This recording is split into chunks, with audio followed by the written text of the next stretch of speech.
ሰላም ጤና ይስጥልን ክቡራትና ክቡራን ተመልካቾቻችን ከናሁ ቴሌቪዥን የዕለተ አርብ መጋቢት 26 2017 ዓ.ም የሀገር ውስጥና የባህር ማዶ ስፖርታዊ መረጃዎችን የምናደርስበት ጊዜ ላይ ደርሰናል። አብራችሁን እንድትቆዩ የአክብሮት ግብዣችን ነው። በሳምንቱ መጨረሻ ቀናት የአውሮፓ ታላላቅ ሊጎች እንደዚህ ወደ ውድድር ይመለሳሉ። ከዛሬ ምሽት ጀምሮ የሚደረጉ የሊግ ጨዋታዎችም አሉ። እንደዚሁ ደግሞ በሀገር ቤት የኢትዮጵያ ፕሪሚየር ሊግ እንመለከታለን። አብራችሁን እንድትሆኑ እንጋብዛችኋለን። መልካም ጊዜ። የሀገር ቤት ስፖርታዊ መረጃዎቻችንን ቀዳሚ በማድረግ እንጀምራለን። የኢትዮጵያ ፕሪሚየር ሊግ የ2017 ዓ.ም የውድድር ዘመን የ23ኛ ሳምንት መርሃ ግብር ጨዋታዎች በሐዋሳ እየተከናወኑ ነው የሚገኙት። ትላንትናም እንግዲህ የ23ኛ ሳምንት መርሃ ግብር ጨዋታዎች እንደዚሁ ቀጥለው ሲከናወኑ 3 መርሃ ግብሮች ተከናውነዋል። አስቀድሞ ረፋድ 3 ሰዓት ከ30 ላይ የተደረገው የፋሲል ከተማና የወልዋሎ ዓዲግራት ዩኒቨርሲቲ ጨዋታ እንግዲህ በፋሲል ከተማ 2-1 አሸናፊነት ተጠናቋል። ተከታታይ ድሉንም እንደዚሁ ፋሲል ከተማ ያስመዘገበበትን ውጤት ነው ትላንት ያስመለከተን። ትላንት 2-1 በሆነ ውጤት በአጼዎቹ አሸናፊነት በተጠናቀቀው ጨዋታ ላይ ጌታነህ ከበደ 70ኛው ደቂቃ ላይ እንደዚሁም ደግሞ ሸምሰዲን መሐመድ 90ኛው ደቂቃ ላይ የአጼዎቹን 2 ግቦች ከመረብ ማሳረፍ ችሏል። ለወልዋሎ ዓዲግራት ዩኒቨርሲቲ ደግሞ ብቸኛውን ግብ እንደዚሁ ቡልቻ ሹራ ከመረብ ማሳረፍ ችሏል ማለት ነው በጨዋታው እንቅስቃሴ ላይ። ይህንንም ተከትሎ እንግዲህ ፋሲል ከተማ በውድድር ዓመቱ በጣም ደካማ ጊዜን እያሳለፈ እንደሚገኝ ይታወቃል። ነገር ግን የትላንቱ ድል ደረጃውን የበለጠ እንዲያሻሽል አስችሎታል ማለት ነው። አሁን ላይ እንግዲህ አጼዎቹ በ30 ነጥቦች 7ኛ ደረጃ ላይ ተቀምጠዋል። በእርግጥ ቀሪ ጨዋታ ያላቸው ወይም ደግሞ እዚህ መርሃ ግብር ላይ ጨዋታቸውን ያላከናወኑ ክለቦች አሉት። ስለዚህ እንግዲህ ደረጃቸውን ያሻሻሉበትን ውጤት ማስመዝገብ ችለዋል ማለት ነው። ሌላኛው እንግዲህ ቀን 9 ሰዓት ላይ ጅማሮውን ያደረገው ጨዋታ በወላይታ ዲቻና በመቀሌ 70 እንደርታ መካከል ተከናውኖ በጦና ንቦቹ 1-0 አሸናፊነት ተጠናቋል። ፍጹም ግርማ 34ኛው ደቂቃ ላይ የወላይታ ዲቻን የአሸናፊነት ግብ እንደዚሁ ከመረብ ማሳረፍ ችሏል ማለት ነው። ትላንትና እንግዲህ ድል ማድረግ የቻሉት የያሬድ ገመቹ ቡድን ወላይታ ዲቻ ሁለተኛ ደረጃን እንደዚሁ የያዘበትን አጋጣሚ መፍጠር ችሏል ማለት ነው። ነጥቡንም ወደ 36 ከፍ አድርጓል። ከኢትዮጵያ መድን ጋር ያለውንም የነጥብ ልዩነት ወደ 8 ዝቅ ያደረገበትን አጋጣሚ መፍጠር ችሏል ማለት ነው። ትላንት እንግዲህ ምሽት ላይ ሌላኛው ጨዋታ ተጠብቆ የነበረው የሊጉ መሪ ክለብ ኢትዮጵያ መድን ከሐዋሳ ከተማ ጋር ያደረጉት ጨዋታ በኢትዮጵያ መድን 2-1 አሸናፊነት ፍጻሜውን አግኝቷል። መሐመድ አበራ ገና ጨዋታው እንደተጀመረ 3ኛ ደቂቃ ላይ ጎል አስቆጥሯል። አቡበከር ሳኒ ደግሞ 35ኛው ደቂቃ ላይ ጎል አስቆጥሮ እንግዲህ ጨዋታው 2-0 በሆነ ውጤት በቀጠለበት አጋጣሚ ሐዋሳ ከተማ ከሽንፈት ያልታደገች ብቸኛ ግብ አስቆጥሮ 2-1 በሆነ ውጤት ጨዋታው ተጠናቋል ማለት ነው። ኢትዮጵያ መድን እንግዲህ በውድድር ዓመቱ ተከታታይ ድሎችን እያስመዘገበ ይገኛል። የአሰልጣኝ ገብረመድህን ኃይሌው ቡድን እንግዲህ በቀጣይ የሊጉን የዋንጫ ክብር ለማሳካትም በከፍተኛ ሁኔታ ግስጋሴውን ያጠናከረበትን ውጤት ነው ማስመዝገብ የቻለው። ነጥቡንም ወደ 44 ከፍ አድርጓል። 18 ንጹህ የግብ ክፍያ በተጨማሪ አሉት። እንግዲህ ኢትዮጵያ መድን ዘንድሮ ዓመት በኢትዮጵያ ፕሪሚየር ሊግ ላይ አነስተኛ ግብ የተቆጠረበት ቡድን ነው። አነስተኛ ጨዋታዎችንም ተሸንፏል። እንደሱ ደግሞ ጨዋታዎችን ያሸነፈ ክለብ እየተመለከትን አይደለም የምንገኘውና በርካታ የእግር ኳስ አፍቃሪያን ምናልባት ገብረመድህን ኃይሌ በኢትዮጵያ እግር ኳስ ታሪክ 3ኛ የፕሪሚየር ሊግ የዋንጫ ክብሩን ሊያሳካ ይችላል ከኢትዮጵያ መድን ጋር እየተባለ ነው የሚገኘው። እንግዲህ ከዚህ ቀደም 2010 ላይ ከጅማ አባጅፋር ጋር፣ 2011 ላይ ደግሞ መቀሌ 70 እንደርታን የሊጉ የዋንጫ ባለክብር እንዳደረገ ይታወቃል። ይህ አንጋፋ አሰልጣኝ ማለት ነው። ቀድሞም እንግዲህ በኢትዮጵያ ብሔራዊ ቡድን በተጫዋችነትና በአሰልጣኝነት እንደዚሁም ሲያገለግል እንደነበረ ማስተዋስ እንችላለን። እንግዲህ በቀጣይ የኢትዮጵያ ፕሪሚየር ሊግ የቀሩት መርሃ ግብሮች ላይ ይህንኑ አሸናፊነቱን ካስቀጠለ የሊጉን የዋንጫ ክብር የሚያሳካበት ጊዜ ምናልባት እውን ሊሆን ይችላል እየተባለ ነው የሚገኘው። ዛሬም የፕሪሚየር ሊጉ ቀጣይ ጨዋታዎች እንደዚሁ ቀጥለው ይከናወናሉ። ቀን 9 ሰዓት ላይ የሚደረግ ጨዋታ አለ። ባህር ዳር ከተማን ከሱል ሽረ ጋር ያገናኛል። ባህር ዳር ከተማ አሁን በደረጃ ሰንጠረዡ እንግዲህ 3ኛ ደረጃ ላይ ነው የሚገኘው በ33 ነጥቦችና 10 ንጹህ የግብ ክፍያ ይዞ ማለት ነው። የአሰልጣኝ ደጋረጊ ግዛው ቡድን በዚህም ጨዋታ ላይ የአሸናፊነቱን ቅድመ ግምት አግኝቷል ማለት ነው። የጣና ሞገዶቹ እንግዲህ ከዚሁ ከሊጉ የዋንጫ ፍክክር ውስጥ ላለመውጣት ይህንን ጨዋታ ማሸነፍ ይጠበቅባቸዋል።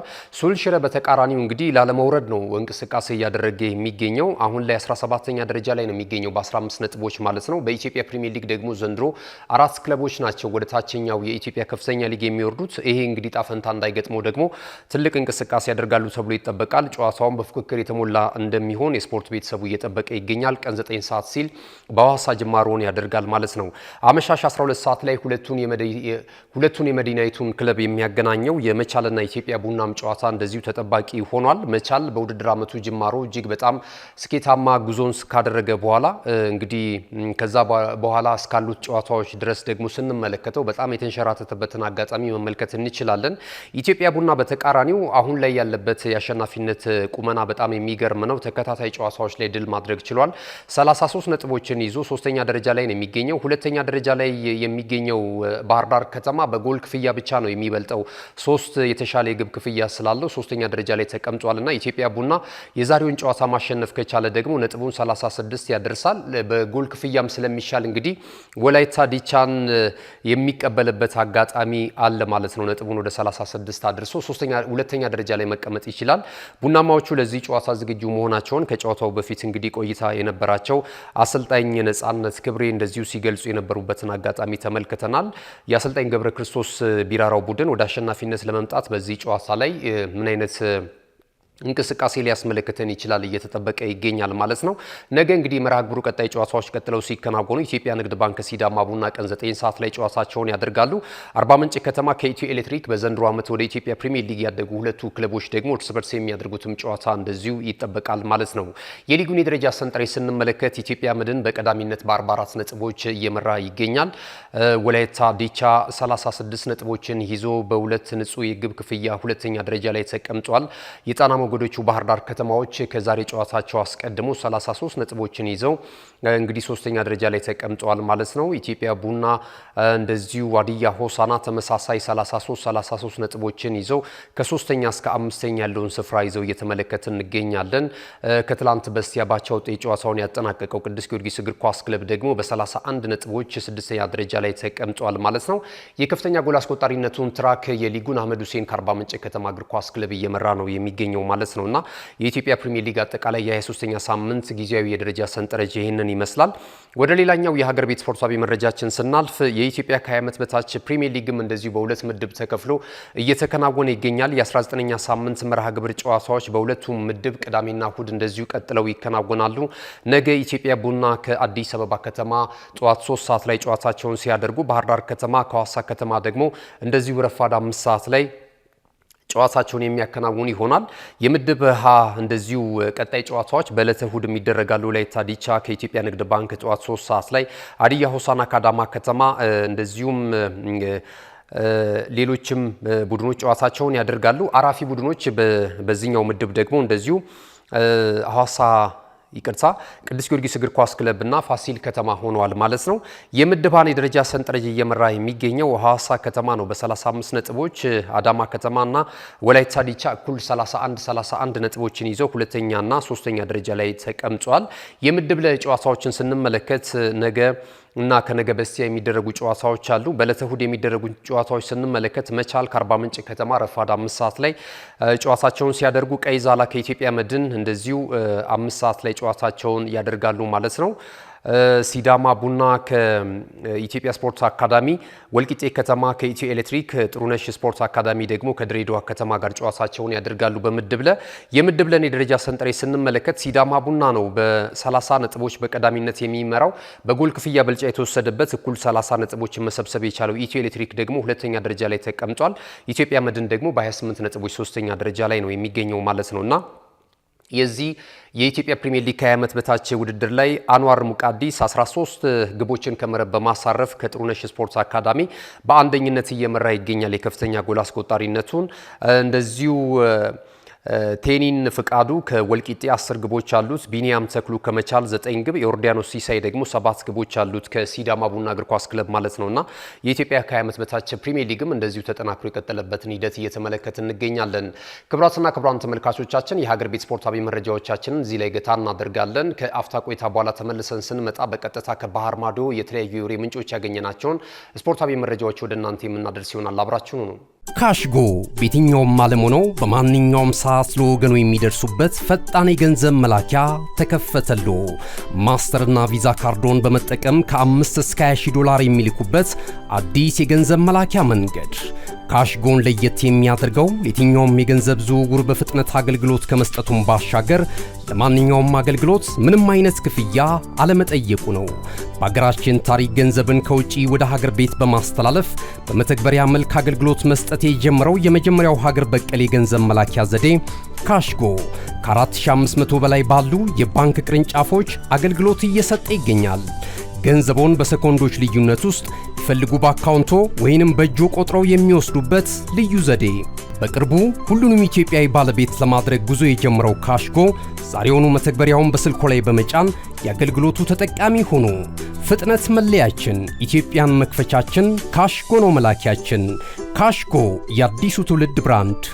ተመልሰናል። ክቡራትና ክቡራን ተመልካቾቻችን ናሁ ቴሌቪዥንን በመከታተል ላይ ትገኛላችሁ። ናሁ ስፖርት ነው መሰናዷችን። እንግዲህ ቀደም ሲል የሀገር ቤት ስፖርታዊ መረጃዎችን ወደ እናንተ አደረስን። ከዚህ ሰዓት ጀምረን ደግሞ ከባህር ማዶ የተለያዩ የወሬ ምንጮች የተገኙትን ስፖርታዊ መረጃዎች ወደ እናንተ እናደርሳለን። ትላንት የተደረጉ ጨዋታዎችን እናስቀድም። በተወዳጁ የእንግሊዝ ፕሪሚየር ሊግ የ30ኛ ሳምንት የመርሃ ግብሩ መዝጊያ ጨዋታ ትላንትና በለንደን ደርቢ ሁለቱን የለንደን ክለቦች አገናኝቷል። የምዕራብ ለንደኑ ክለብ ቼልሲ የሰሜን ለንደኑ ክለብ ቶተንሃም ሆትስፐርስን በጋበዘበት በዚህ መርሃ ግብር ጨዋታ ላይ ቼልሲዎች በሜዳቸውና በደጋፊያቸው ፊት ያደረጉትን ጨዋታ በአሸናፊነት መወጣት ችለዋል። ለሰዓታት ያህል እንግዲህ የአራተኝነት የደረጃ መንበርን ተነጥቀው ነበር በማንቸስተር ሲቲ።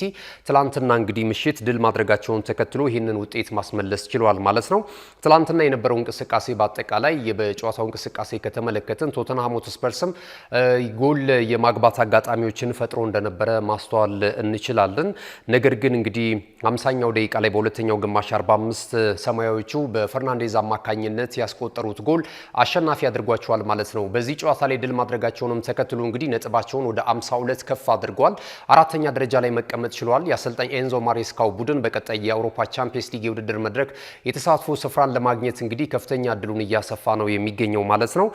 ትላንት እንግዲህ በደረጃ ሰንጠረዡ ቼልሲ ድል ማድረጉን ተከትሎ ማንቸስተር ሲቲ ወደ 5ኛ ደረጃ ወርዷል ማለት ነው። 50 ነጥቦች አሉት 51 ነጥቦች አሉት። 50 ነጥብ ደግሞ ሌላኛው ቡድን እንደዚሁ ይዞ ኒውካስል ዩናይትድ እየተመለከትን እንገኛለን ማለት ነውና ትላንት የነበረው ጨዋታ ይሄንን ይመስላል። አንጄ ፖስቴኮግሉ በጨዋታው እንቅስቃሴ ላይ በደጋፊዎቻቸው እንግዲህ ከፍተኛ ጫና እየተፈጠረባቸው ነው የሚገኘው ከውጤት ማጣት ጋር በተያያዘ 14ኛ ደረጃ ላይ ነው የሚገኘው። አስከፊ ውድድር ዓመትን እያሳለፈ ይገኛልና አሁን ላይ ደግሞ ደጋፊዎች ድምጻቸውን እያስተጋቡ ይገኛሉ። የክለቡ አሰልጣኝ አንጄ ፖስቴኮግሉ እንዲሰናበቱላቸውና አዲስ አሰልጣኝ እንግዲህ ስፐርስን እንዲረከብ እየፈለጉ ነው የሚገኙት ከውጤት ማጣት ጋር በተያያዘ ማለት ነውና ትላንትም በስቴዲየም የነበረው ድባብ ይህንን ይመስላል። ሜዳቸው አይደለም፣ ሜዳቸው ቢሆን ደግሞ የበለጠ ተቃውሞ ሊበረታ እንደሚችል ይታወቃል ማለት ነውና እንግዲህ አሰልጣኙ አንደኛው በዘንድሮ ዓመት ምናልባት የዋንጫ ክብር ሊያሳኩበት የሚችለው የውድድር መድረክ የኢሮፓ ሊግ የውድድር መድረክ ላይ ያሉ በሩብ ፍጻሜው ማለት ነውና በቀጣይ የሚሆነውን ነገር እንመለከታለን። ጫናው ግን የበለጠ በርትቶባቸዋል። አሰልጣኝ ኤንዞ ማሬስካ ግን ተጫዋቾቻቸው እየተመለሱላቸው ይገኛሉ። በትላንቱ ጨዋታ ላይ ኖኒ ማዱኬ እንደዚሁ የኮል ፓልመርና እንደዚሁ ኒኮላስ ጃክሰን ወደ ሜዳ የተመለሱበትን አጋጣሚ ተመልሰናል። የጨዋታ እንቅስቃሴም ጥሩ በሆነ ሁኔታ አከናውነዋል ማለት ነውና በቀጣይ በሚኖሯቸው ጨዋታዎች ላይ የተሻለ ነገር ሊያስመለክቱ እንደሚችል አመላካች ነገር አይተንባቸዋል ማለት ነው። ወደዚሁ እንግዲህ በሳምንቱ መጨረሻ ቀናት በ31ኛ ሳምንት መርሃ ግብር ላይ ወደሚደረጉት የእንግሊዝ ፕሪሚየር ሊግ መርሃ ግብር ጥቆማዎች እንለፍ። ነገ እንግዲህ የመርሲሳይዱ ክለብ ኤቨርተን በሜዳው ጉዲሰን ፓርክ ስቴዲየም ቀን 8 ሰዓት እስከ 30 ላይ የሰሜን ለንደኑ ክለብ አርሰናልን በሚጋብዝበት ጨዋታ ጅማሮን ያደርጋል ማለት ነው። እንግዲህ በሳምንቱ መጨረሻ ቀናት ሁለቱም በተለያየ አቅጣጫ አርሰናል ድል አድርጎ ነው የተመለሰው ሌላኛውን የለንደን ደርቢ አሸንፎ ፉልሃምን ማለት ነው። ኤቨርተን ደግሞ የደርቢ ጨዋታ አከናውኖ ነበረ ከሊቨርፑል ጋራ እንግዲህ 1-0 በሆነ ውጤት መሸነፉን እናስታውሳለን። ከዚህ አይነት አቅጣጫ ለመውጣት እንግዲህ ኤቨርተኖች በዚህም ጨዋታ ላይ ጥሩ እንቅስቃሴ ሊያደርጉ እንደሚችሉ ይገመታል ማለት ነው። አርሰናል ጥሩ ሪከርድ አለው ከኤቨርተን ጋር ባለው ግንኙነት ጨዋታዎችን እያሸነፈ ነው የሚገኘው። ከአለፉት 4 ጨዋታዎች 3ቱን ድል ማድረግ ይችላል። በአንዱ ጨዋታ አቻ ያጠራቀቀበትንም አጋጣሚ ማስተዋወስ እንችላለንና የነገ ዕለተ ቅዳሜ የመሳሳት ጨዋታ ግን ይጠበቃል ማለት ነው። የበለጠ ደግሞ አርሰናል የሁለተኝነት ደረጃውን አጠናክሮ ለማስቀጠል እንደዚሁ ጉዞውን ያደርግበታል ተብሎ ነው የሚጠበቀው ማለት ነው።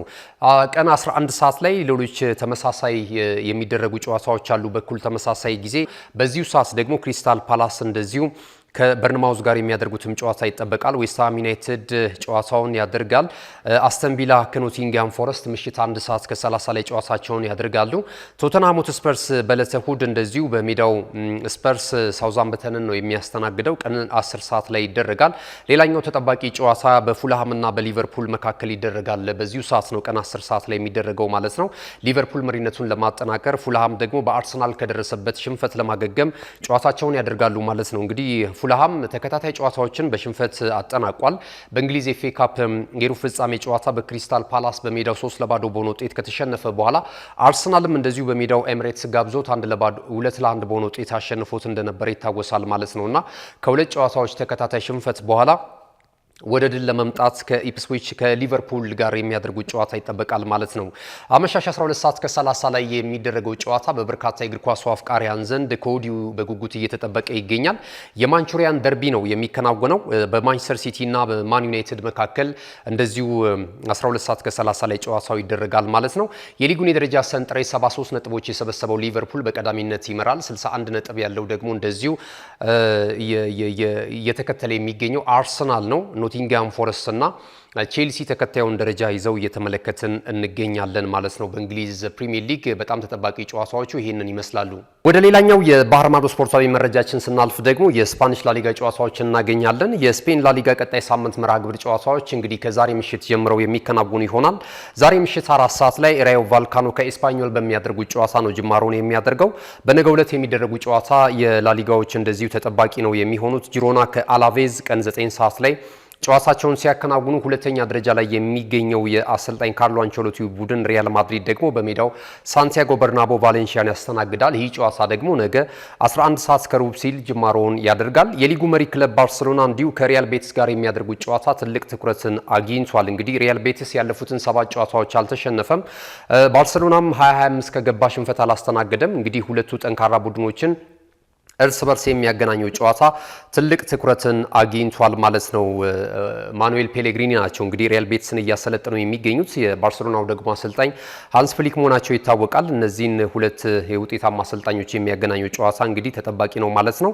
በዕለተ እሁድ የላሊጋው ቀጣይ ጨዋታዎች እንደዚሁ ቀጥለው ሲከናወኑ ላስ ፓልማስ ከሪያል ሶሴዳድ ቀን 9 ሰዓት ላይ ጨዋታቸውን ያደርጋሉ። ሴቪያ ከአትሌቲኮ ማድሪድ 11 ሰዓት ከሩብ ሲል ጨዋታቸውን ሲያደርጉ ምሽት 4 ሰዓት ላይ ጅማሮን የሚያደርገው የአትሌቲክ ቢልባኦ እና እንደዚሁ የቪላሪያም ጨዋታ ይጠበቃል ማለት ነው። የላሊጋውን የደረጃ ሰንጠረዥ እየመራ የሚገኘው ባርሴሎና ነው በ66 ነጥቦች። ሪያል ማድሪድ በ63 ነጥብ ይከተላል።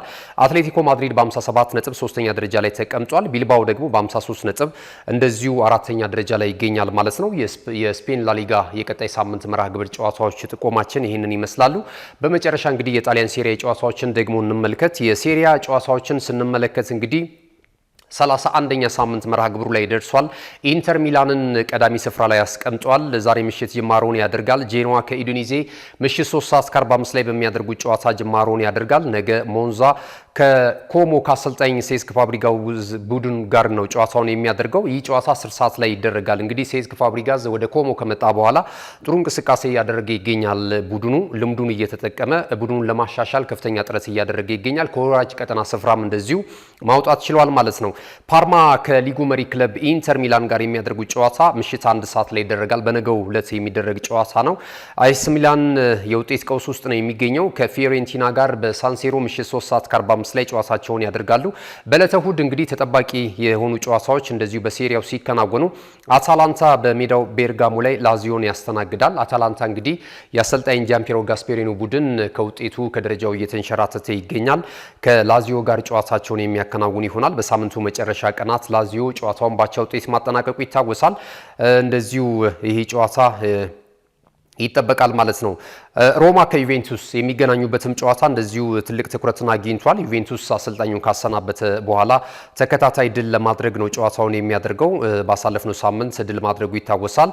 በሮም ኦሎምፒክስ ስቴዲየም በሚደረገው ጨዋታ ክላውዲዮ ራኔሪ እንግዲህ ወደ አሸናፊነት ለመምጣት ጨዋታቸውን የሚያከናውን ይሆናል። ሌላ በጣም በጥሩ ሁኔታ በመሻሻል ላይ የሚገኘው ቦሎኛ አራተኛ ደረጃ ላይ ነው የሚገኘው አሁን ላይ ሁለተኛ ደረጃ ላይ ከሚገኘው ናፖሊ ጋራ ጨዋታውን ያከናውናል። ይህ ምሽት 3:45 ላይ የሚደረግ ጨዋታ ነው። የሊጉን የደረጃ ሰንጠረዥ ስንመለከት ኢንተር ሚላን በ67 ነጥቦች በቀዳሚነት ይመራል። ናፖሊ እንደዚሁ በ64 ነጥብ ይከተላል። አታላንታ፣ ቦሎኛ፣ ዩቬንቱስና ሮማ ተከታዩን ደረጃ ይዘዋል በሴሪያው ማለት ነው። ይህንን ተመልክተናል። አጫጭር ስፖርታዊ መረጃዎችን ወደ እናንተ እናደርስ።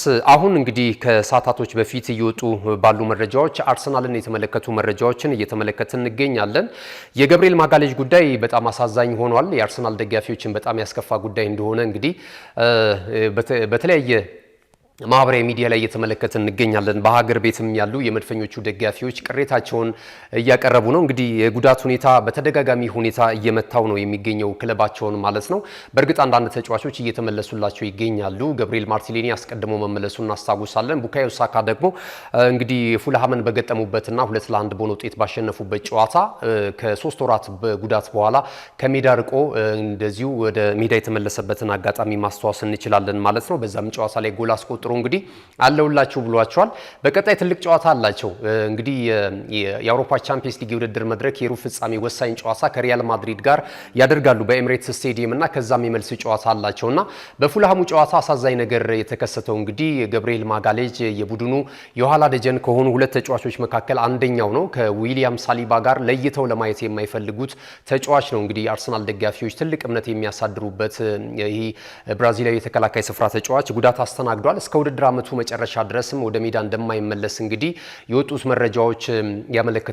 ክለቡም ይህንን አረጋግጧል ማለት ነው። ይሄ ለመድፈኞቹ አሳዛኝ ነው። ሌላ ግን የሚክስ ደግሞ መረጃዎች እየወጡ ይገኛሉ። በተለይ አዲሱ የክለቡ ስፖርቲንግ ዳይሬክተር አንድሬ ቤርሳ ከመጡ በኋላ ከዝውውር ጋር በተያያዙ የአርሰናል ደጋፊዎችን ልብ የሚያጀግን መረጃዎች እየወጡ ይገኛሉ። የኒኮ ዊሊያምስን ጉዳይ ተመልክተን ነበረ። እሱም አንዳንድ ጉዳዮች እንደተጀመሩና ጉዳዩ ወደ ጫፍ ወደ መጠናቀቁ እየደረሰ እንደሚገኝ አትሌቲክ ቢልባውም እንደዚሁ እሽታውን እንደሰጣቸው ነገር ግን ከ55 እስከ 60 ሚሊዮን ፓውንድ እንደዚሁ ለተጫዋቹ የዝውውር ሂሳብ እንደሚፈልግ እንደዚሁ አሳውቋቸዋል ተብሏል። አርሰናል ደግሞ ይህንን ለመክፈል ፈቃደኛ ስለመሆኑ እየተነገረ ነው የሚገኘው ማለት ነው። ሌላኛው ደግሞ የፊት መስመር አጥቂ ነበር። አርሰናል ከፍተኛ ጥያቄ ሲነሳበት የነበረው በጥር የተጫዋቾች የዝውውር መስኮት ላይ ማለት ነውና ቪክቶር ጊዮኬሬሽን የማስፈረም ፍላጎታቸው አሁን ከፍ ብሏል። ንግግር ጀምሯል ተብሏል። አንድሬ ቤርሳ ይህንንም ሁለተኛ ተጫዋች አድርገው ለማምጣት ከፍተኛ ጥረት በማድረግ ላይ ይገኛሉ። ከተጫዋቹ ወኪልና ከዛ ክለብ ከስፖርቲንግ ሊዝበን ስፖርቲንግ ዳይሬክተር ጋር ከሊቀመንበሩ ጋርም እንደዚሁ ስለማውራታቸው ተነግሯል ማለት ነው። ይህንን